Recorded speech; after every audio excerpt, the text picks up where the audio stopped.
one thing we know won't happen, Patrick Mahomes won't be traded by the Kansas City Chiefs ever. But one of the quarterbacks who entered the league the same year he did, just 2 picks later, also someone traded up to get him. It was the Chiefs trading up to get Mahomes at 10, Texans trading up to get Deshaun Watson at 12. His situation is still out there. They had their press conference on Friday, the Houston Texans. They made it clear, in my assessment, that the door is not bolted shut on a trade. They have zero interest in trading him. Well, you've probably got zero interest in shoveling your driveway today, but you'll still do it, right? There's a lot of things that people have zero interest in doing that they do. Okay, I won't quite go that far. Your kid's old enough to work a shovel by now. But the point is, I got the impression that it's not off the table, that it's still in play. And so we see the Matthew Stafford trade and what the Rams gave up and how that deal went down. What does it mean for Deshaun Watson? I mean, on one hand, it kind of stretches the rubber band a little bit. It makes it easier for people to get their brain around the idea that trades are going to happen. But, from the Texans' perspective, do they look at this deal and say, hey, our price tag just went up? Or do they say, okay, well, we still don't want to trade him. We're still going to sit back, though, and see what kind of offers come in. And maybe this Stafford deal causes teams to accelerate what they're willing to put on the table a little more quickly than they otherwise would. I think they could kind of look at it both ways there, really. I mean, I'm sure they're still putting out hope for trying to keep Deshaun Watson, definitely. But they got to like what they saw from the Matthew Stafford trade the other day to realize, wait, okay. I mean, we're definitely going to get 3 first-rounders. That's like not even a question. To me, it's like, are we going to get it to where we get multiple teams going after it, and they're going to get 4 first-rounders? I think that's really where we're going with the Deshaun Watson conversation. Again, this is a guy that's going in the 5th year of his career, and he's got 10 years left, barring some crazy injury. And it would have to be something crazy. But he's just starting to scratch the prime of his career. So that's where I think it goes. Now, where does it go with Deshaun Watson and the Texans is the big question, Mike. And I've been led to believe this, Mike, that there is no way Deshaun Watson will play for the Houston Texans again. Yeah, I'm saying that. I have been told by somebody I trust that says Deshaun Watson will not play for the Houston Texans ever again, and he's willing to sit out football for the year if he has to. That's where I've been led to understand this situation and where it's at right now. And like I said, it's someone I trust very much. Well, and that's the way the wind's been blowing. I mean, the other alternative is show up and be a pain in the butt like Jalen Ramsey was in Jacksonville, and Watson's not going to do that. He's not going to take a page from the T.O. playbook, get suspended by the team, and go home and do driveway sit-ups without his shirt on. And that's why he waited to say, trade me. We've been over that. He waited because once he says it, he's locked in. He's locked into that strategy, which is, I'm never coming back. You're done. Now, look, it's $5.4 million per year in unearned signing bonus money that he would owe the team for every year that he sits out. He'd be giving up his salary. He'd have, I think the total number is near $2 million in daily fines for skipping training camp, another $100,000 for skipping mandatory minicamp. So he's got the money. And, the message is, and here's the thing, and we're going to play some of what was said on Friday, but I think the Texans are getting the message that this guy's done, and now they have to figure out what they're going to do moving forward. David Culley introduced on Friday as the head coach. Nick Caserio doing the introduction. Cal McNair, Jack Easterby not in the building to answer any questions about the situation. Here's Caserio and Culley on the Deshaun Watson problem the Texans are facing. The only thing I knew about this whole situation at that point is that I was being interviewed for this job to be the head coach. And I did know at that point, Deshaun Watson's a Houston Texan. He's a quarterback of the Houston Texans. And that's all that I was concerned about. And that's all I knew. And whatever was been said about what he wanted to do or he didn't want to do, all I know is this. Having been in this business this long, he is a Houston Texan. And I want him to be a Houston Texan. And the reason I'm in this position today is because I knew he's going to be a Houston Texan. Organizationally, just want to reiterate our commitment to Deshaun Watson. He's had a great impact on this organization, a great impact on a lot of people, a great impact on this team.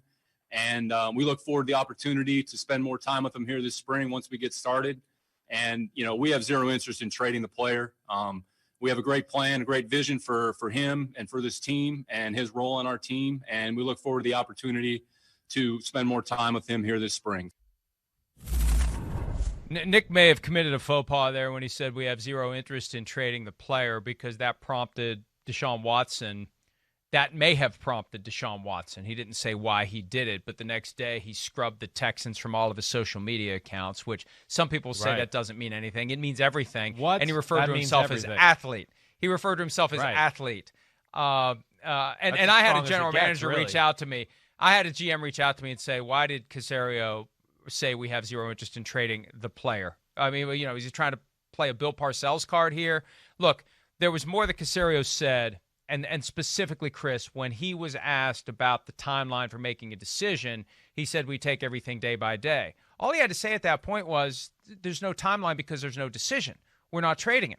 So there's nothing to talk about here. We're not idiots, to borrow the Mark Murphy phrase from last week. There was nothing that Caserio said during the press conference that made me think that they are in a position where they will not budge. They need to say, we have zero interest. It's Rick Spielman saying we have no intent to trade Percy Harvin all over again, right? But at the same time, it was not the kind of hardline, intractable, we're not budging, we're not moving, this guy plays for us or plays for no one. That was his chance to tell the world, we love Deshaun Watson. He has a contractual commitment to us for the next 4 years. He just signed it fewer than 5 months ago. If he had a problem with us then, he should have told us something about it. We want him. We love him. We need him. Deshaun Watson is a member of this team. And I'm sorry if this seems aggressive, but he plays for us or he doesn't play for anyone. That's how we view it. They didn't say anything remotely close to that. The door's open. The window's cracked. And now they've been given this gift with the Matthew Stafford trade because they can sell it, or at least try to, as Matthew Stafford's worth 2 1s and a 3. That's the starting point for Deshaun Watson, even though I don't think that's accurate because, again, it's 2 1s and a 3, plus you took Jared Goff off of our books. Yes, right. Well, I think the first thing that I would like to comment off there is, you're right. Houston could have probably approached it a little differently, but they're in a delicate spot. I don't know. My thought would be, Mike, just after hearing you say that, and if they made that really strong stand, he's going to be a Houston Texan and that's all there is to it, that's a strong stance to take. You could hurt the relationship with Deshaun Watson, I think, if you came out there that defiant. I don't think I know hurt it at this point. Well, but they don't know that yet. They're still thinking it's salvageable. At least I would think, before you start going down that road and starting to draw lines in sands and things like that. So we'll see where it goes. We'll see. But still, what you're saying right there, it doesn't really matter what they say. And Deshaun Watson has a lot of power in this situation. Yeah, because the money he's making, I understand that. He is the quarterback. You don't want a disgruntled quarterback in your locker room. And there's legitimate reasons to not want to be there. It's the most dysfunctional organization in football. Right. From my understanding, he is a guy who came from nothing growing up. He's already got a lot of money, and he's going, if I got to sit out a year, fine. And I've been told he's got the support of his team, that the team realizes how dysfunctional things are, and they're even going get out of here while you can. So between that, and I know everybody looks at it and goes, well, he signed a contract. Well, man, there's been a lot of crap that's gone wrong there since he signed the contract. Things can change, and he could have been maybe even a little bothered by the way things were being run at that point anyways, let alone now, to your point, Mike, we got the Jack Easterby All-Stars coaching the team, and we don't know how he feels about that. Oh, prior relationship with Nick Caserio. Hey, come down. Hey, I've got the owner's ear. Nope. Hey, David Culley. Oh, that's right. I got a prior relationship with him too and worked with him with the Kansas City Chiefs. So let alone what happened to the media girl and some of the other things that have gone on between, the organization. I can totally understand, and he's totally justified to be upset and not like the Houston Texans right now. And this was something that Shireen and I talked about on Friday's PFTPM. It feels like a lot longer ago than it was. You don't say no to generational wealth, first of all, if you're Deshaun Watson. They put that kind of offer on the table. You do not say no to it. And also, you'll hear the curmudgeonly comments from certain folks that he signed a contract. He must honor the contract. There's two contracts that apply to every NFL player. Contract between him and the team, and the broader contract between all players and the National Football League generally. And the collective bargaining agreement gives players rights. He can choose to withhold services if he's willing to pay the price. And Chris, the point you made, I've heard as it relates to other players who get to the NFL and have come from nothing. Different context, different setting, but when you are dealing with a guy who grew up with nothing and survived, he has no fear of going back to nothing, right? Right. Not that he wants to, not that he aims to, not that he aspires to, not that he's trying to, but he doesn't fear it because he's already been there. He's already survived it, and if he has to survive it again, he will. And, for Deshaun Watson, I have to give back some of this money, but I still got a hell of a lot more than I had growing up. So I can see where that's coming from. And again, and here's the other problem. We have seen nothing from the Texans that cause us to believe that they know how to read the room, that they have any amount of self-awareness. That's what makes this so fascinating. The rest of us know exactly where this is going. And I feel like the Texans are the last ones to figure it out. And I don't know whether it's willful ignorance, but there seems like there's a certain amount of ignorance as to how it got here and where it goes from here. And I bet they'd be hard-pressed to articulate exactly what went wrong because they won't admit it's us. Oh, we don't know what went wrong. He woke up on the wrong side of the bed one day, I guess. I don't know. We didn't change anything. When the reality is plenty has changed for the Texans over the past few months as Easterby has gotten more and more control.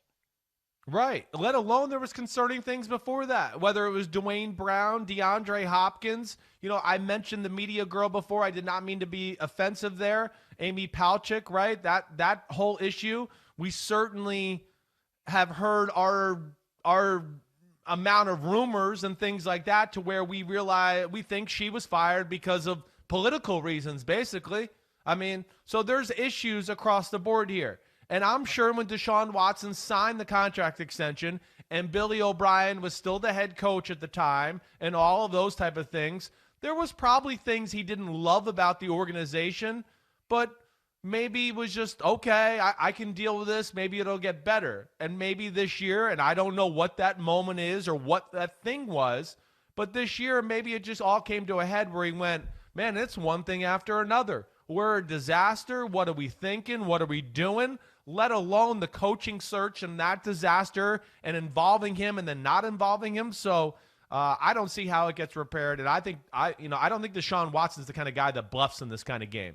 He'll sit out. That's why he waited. That's why he waited to say it. He wanted to be sure that he was ready to go forward with what that means once you say trade me. And look, we've been around him. He seems like a guy who spends a lot of time listening and studying and observing.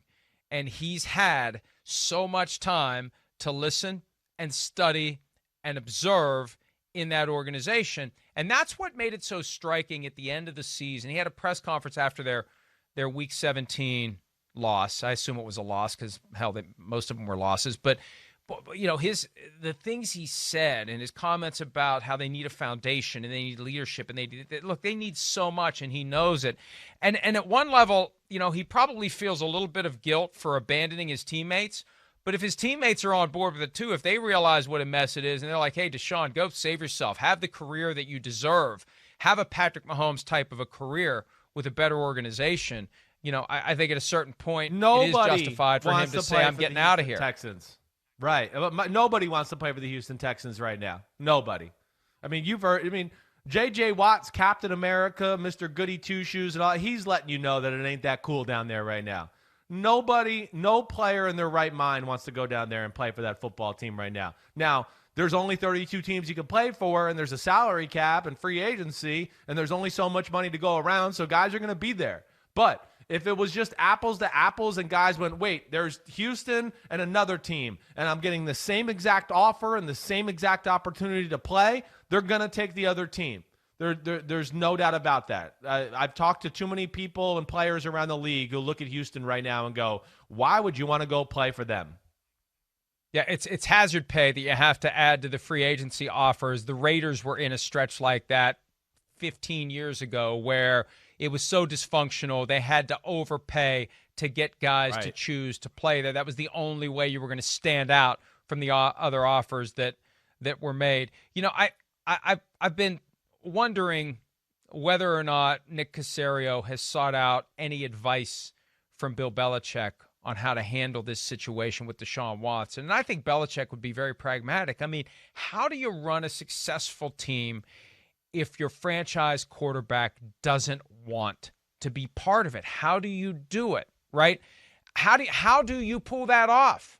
Now, if he's never going to show up, it's never an issue. But if he's making it clear that he doesn't want to be there and he means it, and I think Caserio is the one guy in the midst of this storm of dysfunction who has an opportunity to realize which way the wind's blowing. And I do think his comments from Friday imply that he gets it, that he knows that this is something they're going to have to do. What's in the best interest of the Texans? Well, as teams begin to pile up draft picks on our doorstep, at a certain point, it's in the best interest of the Texans to take those draft picks and move on from Deshaun Watson, and then you have to sell it to the fan base after that. But I think part of it, too, you know, the fan base, I'd say for the most part, accepts what's going on, and they probably support it. I haven't gotten a whole lot of how dare Deshaun Watson want out of Houston feedback. Now, it may be coming, but I haven't gotten much of it. If anything, the fans of that team support what he's thinking and what he wants to do. And as it gets more and more real, that pushback that we saw, and how different the world is than it was with Terrell Owens 15 years ago, when he simply wanted greater security from the Eagles after playing with a broken bone in his leg in the Super Bowl, being the best player on the field that day, 9 catches for 122 yards, would have been the MVP if the Eagles had won the game. And he wants his contract to be reworked, and the Eagles' attitude was, you signed a contract, we're not doing anything, deal with it.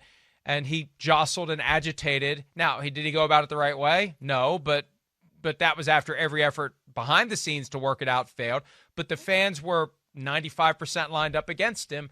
The world has changed. It's encouraging. In the 15 years since T.O. went down, I think more fans understand that players have a voice, they have rights, and not that they can just dictate wherever they want to be and rip up contracts willy-nilly, but there are going to be circumstances where guys have a legitimate reason to want something different than what they have, and I think people are more willing to listen now than they were back when Owens was going through it.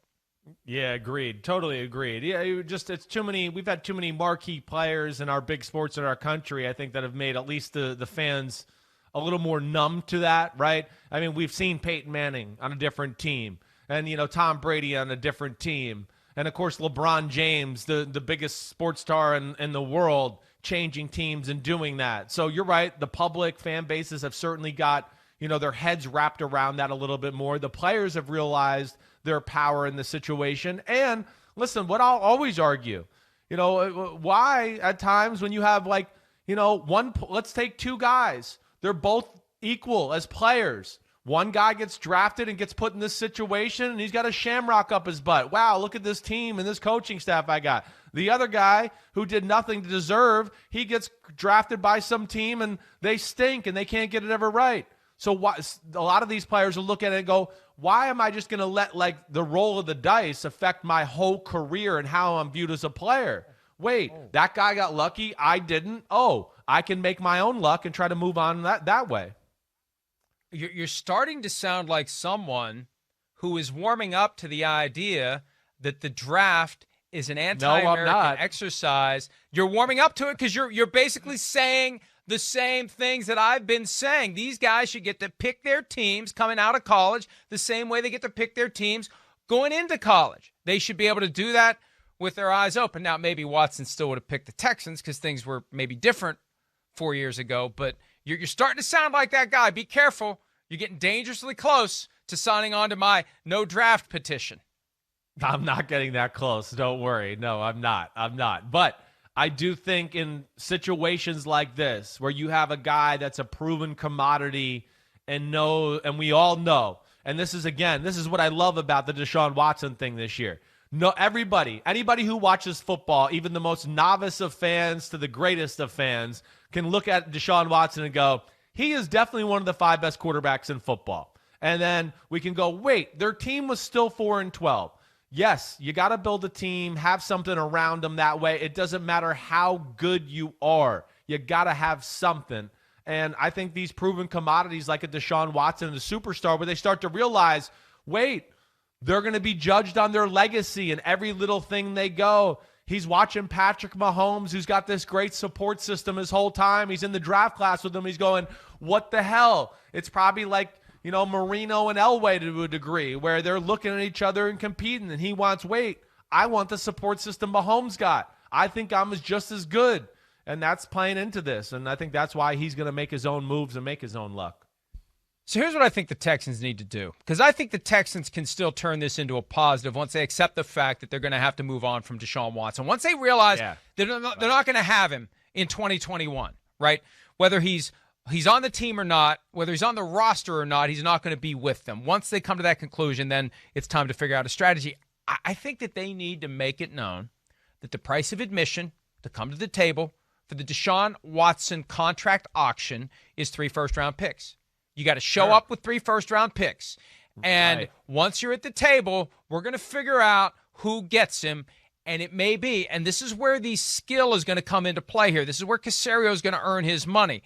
If you can pit a couple of teams against each other to where they start throwing more onto the pile to be the one to get the guy, that's how you get the maximum amount for Deshaun Watson. And I think it's perfectly reasonable in light of the Matthew Stafford trade, and let's gloss over the whole Goff aspect of it, to say we want 3. And I was told that I took a poll of several general managers 3 weeks ago.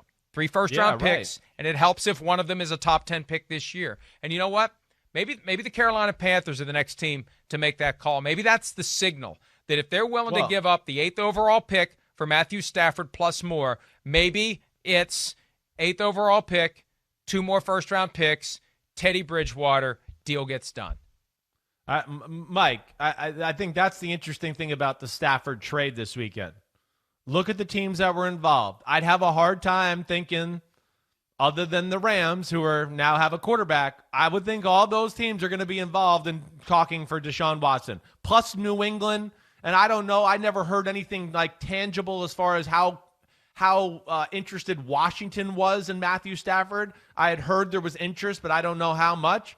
But what are the teams we heard that were involved with Stafford? Let's just go through it. I mean, New England at a base level, maybe, but let's just throw them into the Deshaun Watson conversation. Carolina, Denver Broncos, 49ers. Who else am I missing, Mike? I'm missing some other team that was involved in the Stafford talk.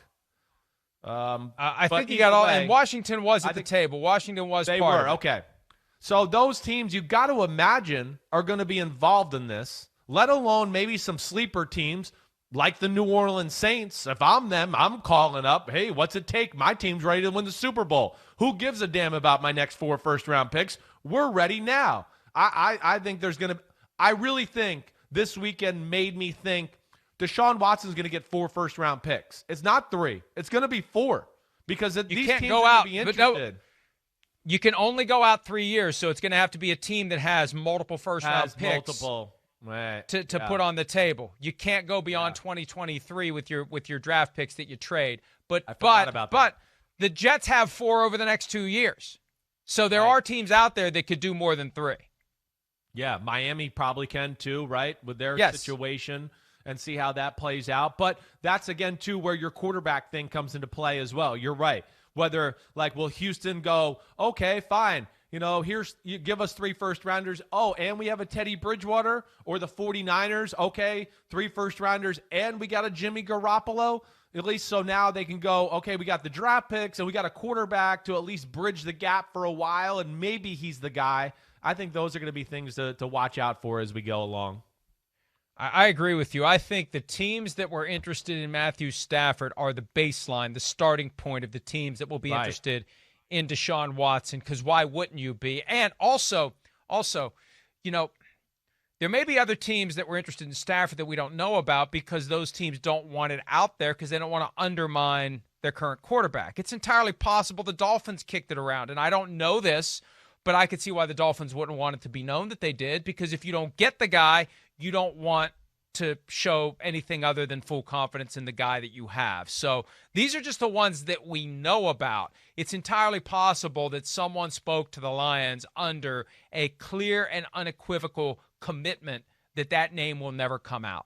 So there could be more, and there likely will be more when Deshaun Watson is available, assuming he will be, and I think that it's just a matter of time before the Texans realize that it's a deal they need to do. And I think the timeline, even though Nick Caserio said day-to-day, Chris, I think the timeline is before March 17. You want to get this deal done because teams start exiting the table when they have to go elsewhere to make arrangements at quarterback. You can't keep 6, 7, 8 teams waiting on what you're going to do with Deshaun Watson while other quarterbacks make their decisions about where they're going to be.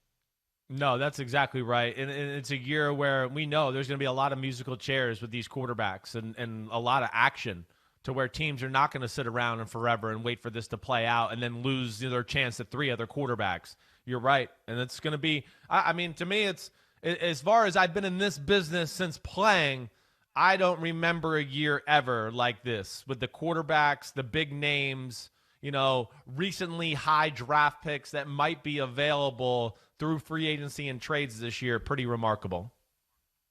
We mentioned Terrell Owens earlier in this segment. I remember when he was acquired by the Eagles at his introductory press conference, Andy Reid mispronounced Terrell Owens' first name. And that was still a better press conference than what we saw on Friday when they introduced Nick Sirianni. Hi, I'm Mike Tirico, and thanks for watching. Make sure to hit subscribe for the latest news and highlights from NBC Sports.